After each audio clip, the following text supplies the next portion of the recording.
First off, we are not going to be touching the whole lore of Five Nights at Freddy's. I could. I literally watch Markiplier play the games whenever I get sick. I binge watch all of Matt Pat's old FNAF lore videos. I read all 3 of the Silver Eyes books, Fazbear Frights, Tales from the Pizzaplex, and I even played Security Breach when it came out in all its buggy, clunky glory, and played Pizzeria Simulator until my chat betrayed me and I posted it up on my channel. I love this series. Even though we still don't have answers to things and people still argue over bits and pieces of the story, it brings me joy. So believe me when I tell you that we do not have the time of day to get through all of the lore and theories. So we're just going to give you the cliff notes. Just the DBD stuff here. To call William Afton a douche would be putting things lightly. The man was a manipulative, murdering dickwad with a hard-on for the concept of eternal life after he deep-sixed his partner's daughter and noticed that she maybe kinda sorta may have possessed an animatronic. So he decided to go ahead and add a few more kids to the cast and used a springlock suit to help bring them in. For the uninitiated,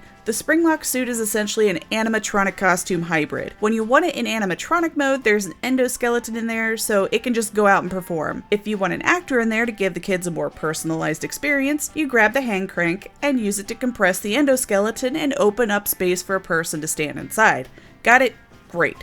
So, our boy William had successfully filled up a bunch of animatronics, and the ghost children weren't too pleased with it. The ghosts started running him down, and William received some karmic retribution. He jumped in his springlock suit in the leaky old pizzeria and laughed his ass off at the kids. Unfortunately, the massive downside to the springlock suit is that water has a tendency to screw with the locks and cause them to come undone. That's exactly what happened, and all of the moisture caused the springlock suit to backfire, shoving all that massive endoskeleton into William's squishy little body and leaving him completely impaled on the floor. Now I need to note here that DBD lore has multiple universes. So just like the scene where a bunch of Yuis are getting obliterated by the Alpha Yui, so too are there multiple Springtraps. Considering a time-traveling ball pit exists in the FNAF franchise, you bet your entire ass that there are multiple universes existing within the franchise. Our OG boy got up and had possessed the Springtrap animatronic, which also contained his decaying body. The pizzeria was aging and moldy, so since it hadn't been fixed up yet, this means that this event likely predates Fazbear Frights, which means that the entity actually changed the timeline. Springtrap hears children laughing and runs towards it. It turns out that the entity was a big fan of FNAF 3 and learned that he could play that sound over and over in the corner and keep him stuck there. So he dropped some fog, and Springtrap walked right in.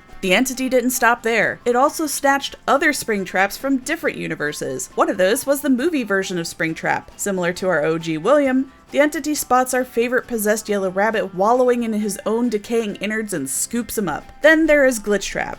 Now the fandom is a little bit divided on whether Glitchtrap is actually William Afton. Essentially, at some point, the Springtrap animatronic was grabbed from the pizzeria and all of its hardware got copied. Now, there are a few theories. One is that old "I'll always come back" Afton essentially had his consciousness copied onto the game, and the result was Springtrap coming back as Glitchtrap. The other theory is that Afton is gone and Glitchtrap is actually the mimic just pretending to be Afton and stealing some of his mannerisms and looks. Regardless, the entity went ahead and made an actual body and uploaded Glitchtrap. I'm sure Glitchtrap is in there making Hux very uncomfortable. Either way, the entity just saved so many people a lot of misery by getting Afton off the streets.